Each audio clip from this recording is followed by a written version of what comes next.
Finance Minister Arun Jaitley began his budget speech today with a strong defense of the notes ban, describing demonetization as the new normal. The biggest takeaway of Union Budget 2017, more money in your pockets. Mr. Jaitley has reduced taxes for those earning between 2.5 to 5 lakh rupees by half. Other slabs will get a rebate of 12,500 rupees. To make up for that revenue loss, the Finance Minister added a 10% surcharge on incomes above 50 lakhs. A new law has also been proposed to confiscate assets of defaulters who try to flee the country. And in the continuing war on cash, no transactions above 3 lakh rupees will be allowed in cash. Here are a look at the other big highlights. Poverty is usually... The Finance Minister announcing a record expenditure of almost 4 lakh crores on infrastructure, from roads, railways, airports to affordable housing. A booster shot for the economy that is recovering from demonetization. The magnitude of investment will spur a huge amount of economic activity in the country and create more job opportunities. The main issue facing India today is jobs, and how India is going to solve the job problem. On that, absolutely nothing. The lion's share of the infrastructure spend has gone to the transportation sector, with the budget for railways pegged at 1.3 lakh crores, the largest ever. The plan is to expand railway network by another 3,500 kilometers, have 7,000 solar power run stations. Expenditure on highways is up from 58,000 crores last year to 65,000 crores this year. This is the highest ever allocation for Manrega. The Rural Job Guarantee Scheme gets 48,000 crore rupees. Yes, that's the highest ever, but as Centre for Policy Research points out, this is still about 5,000 crore rupee less than the expenditure for last year, therefore less than what is required. The defence budget too has seen a marginal hike of 6.2% this year, but is still the lowest as a percentage of GDP since 1962. Key social sectors, health and women and child, have got a substantial boost. Maneka Gandhi tweeted that the budget for women and children is up 26%, and the health budget is up 28%, with a focus on new doctors with 5,000 more seats in medical colleges and more health centres across the country. So what about the spending on windfall gain from demonetization? The Economic Survey mentioned this yesterday. The Finance Minister and Prime Minister were silent about it today. NDTV Bureau Report. Even 70 years after independence, the country has not been able to evolve a transparent method of funding political parties. An effort therefore requires to be made to cleanse the system of political funding in India. With that, the Finance Minister cut the limit of cash donations to Rs 2,000, a tenth of what it currently is, allowing parties to receive donations by digital payments or check, and announcing electoral bonds by the RBI, which will be time-bound and redeemable in a political party's designated bank account. अच्छा है। देखिए, जो भी political funding को साफ करने के लिए steps लिए जाएंगे, हम उनको support करेंगे. But his own party leader hit out at the BJP. It's a gimmick.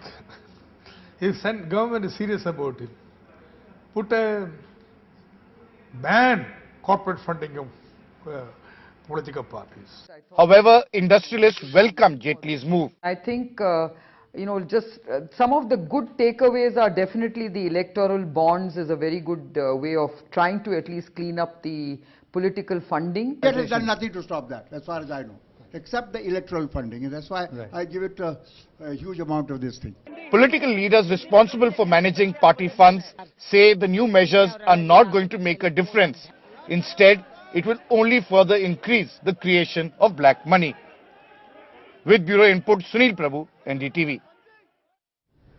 Former Union Minister E. Ahmed, who collapsed Tuesday morning in Parliament after suffering a cardiac arrest, died this morning. He was 78. His death causing many MPs to say that the presentation of the budget should be postponed, leading to quite a political controversy. As a mark of respect, the House should be adjourned today. Budget can be presented tomorrow, because why I am telling you, E. Ahmed was on his duty. Yesterday, he was in joint parliamentary session, he was present, and he collapsed there only. Please cooperate with me. Please cooperate. Sabhi ko se baat karni. I am sorry. Angry exchanges between the government and the Congress. after former Minister of State for External Affairs E. Ahmed died last night. He had a heart attack on the floor of the House on Tuesday morning. The Congress demanded the postponement of the budget by a day, but the centre insisted on going ahead, saying the secrecy of the budget would be compromised. The 78-year-old senior Indian Union Muslim League leader was admitted to Delhi's Ram Manohar Lohia Hospital after he collapsed in Parliament. At midnight, there was high drama as Rahul and Sonia Gandhi landed up at the hospital, where the family complained that they weren't allowed to meet Ahmed. I was not given an explanation as to why I cannot see him. None of us are being allowed to go in. The medical superintendent said emotions cannot override protocol. There is a standard protocol in the hospital. There are definite visiting hours. We may lose a time which is precious for a patient. Anybody can blame us by emotional way, that is a different issue, and we are not responding for that. The controversy over the budget ended when the Speaker announced that the Lok Sabha would not work as a mark of respect on Thursday. With camera person Gauri Prasad, Aishwarya S. Iyer, NDTV. On to some election news now, and in Uttar Pradesh, Mayawati held her first campaign rally today in Meerut, saying her party was fighting elections to finish communal and corrupt parties in the state.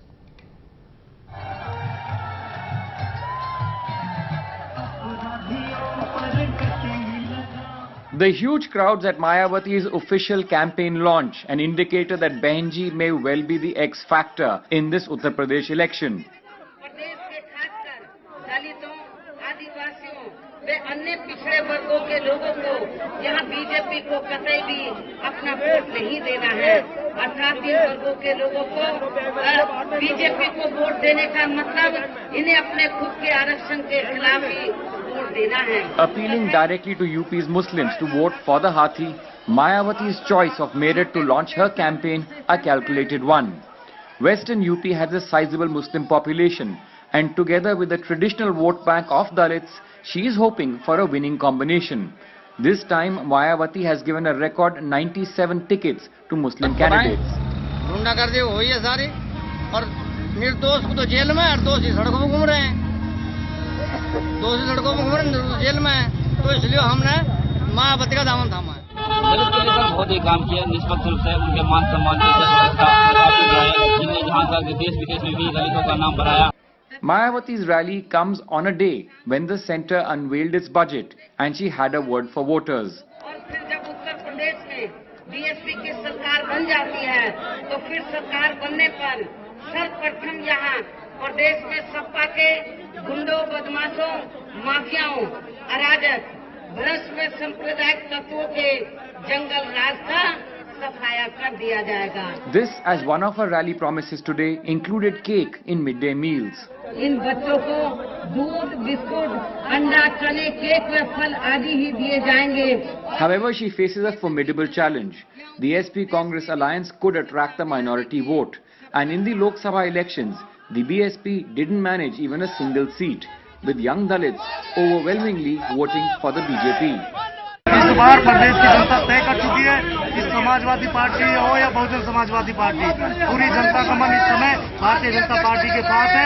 Don't waste your vote on either the Congress, the SP or the BJP. That was Mayawati's message to her voters. An impressive turnout for her first rally. But the big question is, will the crowds continue to come to listen to her and, more importantly, also vote for her party? In Meerut with Momin, Siddharth Pandey for NDTV.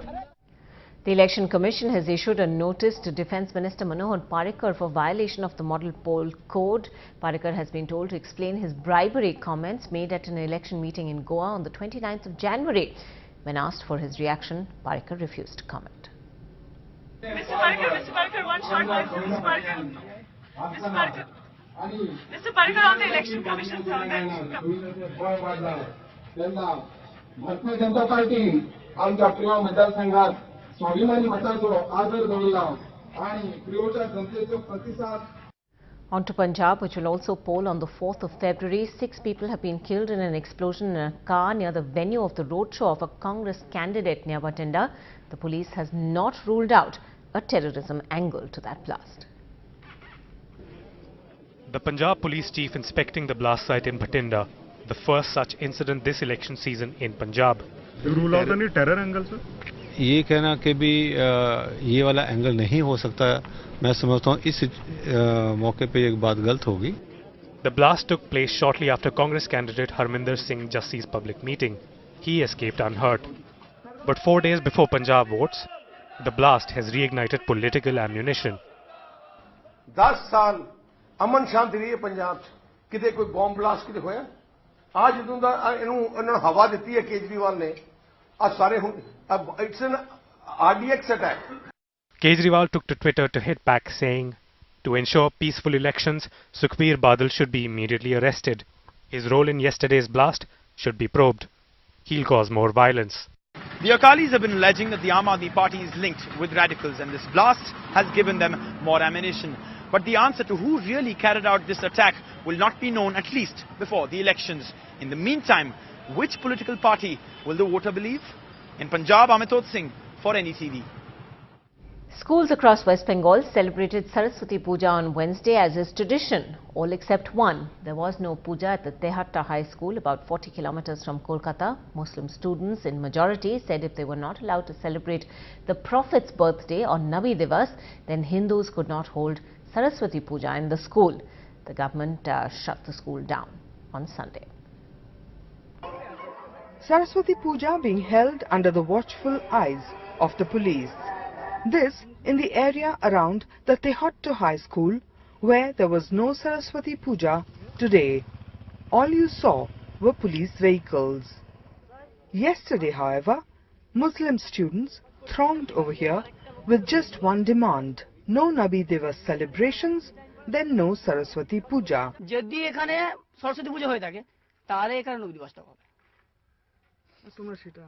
আমরা সেটা চাই কারণ 80% মুসলিম আর 20% হিন্দু নিয়ে যে যদি সরস্বতী পূজা হতে পারে 80% মুসলিম নবী দিবস হবে না আগে হতো তো Yesterday, the school's Hindu students also blocked the national highway to demand the right to hold the puja. On Sunday, given the spiraling tension, the government shut down the school indefinitely. চাবি দিয়ে তালা দিয়ে দেওয়া হয়েছে আমাদের স্কুলে, সরস্বতী পূজা করতে দেবে না। তোমার কি মনে হয় করতে দেওয়া উচিত? না, করতে দেওয়া উচিত না, বাবা মাকে করতে দেওয়া উচিত। At this school, 3 kilometers from Tehatta High, the puja was held again under the watch of civic police. আমাদের উলুবেড়িয়া থানা থেকে এখানে পোস্টিং দেওয়া হয়েছে এই জন্যই যাতে এই স্কুলের পুজোটা শান্তি শৃঙ্খলাভাবে হয়, সেই জন্যই সকাল থেকে আছে পোস্টিং। এলাকায় একটু টেনশন আছে তাই তো? যদি কোনো প্রবলেম হয় দেশ সবকা है जो अच्छा लगेगा सबका वही होगा। So locals here are being a little cautious about what they say. No one's sure how the Tehatta school issue will erupt. At Tehatta with Nirmal Sarkar, Monideepa Banerjee, NDTV. Chennai's battle with the oil spill is getting tougher. Technology isn't just helping to pump out the oil. Hence, hundreds of workers and Coast Guard personnel as well as volunteers are manually collecting the 20 tons of spill using buckets. A similar challenge on other beaches hit by this pollution. The worry now is to protect marine life. As Chennai battles an ecological disaster, more than 500 people, led by the Coast Guard, are manually removing tons of oil spill as the super sucker machines are unable to pump it out. Along this beach near Ennur, boulders block the shores, so even waves can't naturally wash the oil ashore. The spill keeps thickening every day. An estimated 20 tons of oil has leaked after 2 ships collided on Saturday. We have tried all kinds of technology and at present we have found that only manually cleaning is only the possible thing. On the other beaches, including the marina, workers and volunteers work hard, removing pollutants from the sand. Hundreds of bags with contaminated soil are being moved out.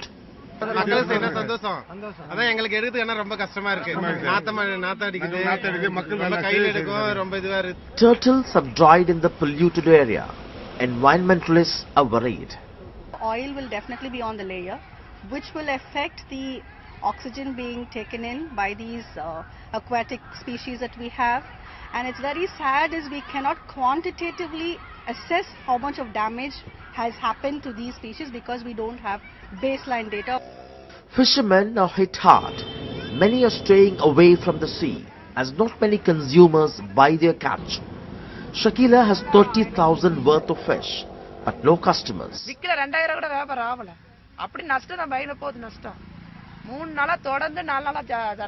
Experts from the Anna University have deployed a state-of-the-art unmanned vehicle to map the spill.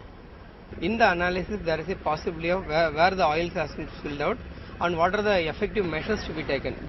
With technology not helping much, very little headway even 4 days after the oil spill. Manual clearance by hundreds of these personnel will take several days. The big challenge to protect the marine life. At Ennur with camera person Sukumar, Sam Daniel, Find TV. In Odisha, a bus with 12 policemen and a civilian was on its way from Koraput to Cuttack when Maoists targeted the minibus, triggering an IED blast near the Mogarguma village on the Sunki-Salur highway. The high-intensity blast resulted in a 7-foot deep crater on the highway. Of the 12 policemen who were going to Cuttack for training, 4 policemen were killed on the spot. 5 people have been killed in Kanpur after a 6-story structure which was under construction collapsed, and all of those killed were believed to be labourers. The army and the NDRF are carrying out rescue operations.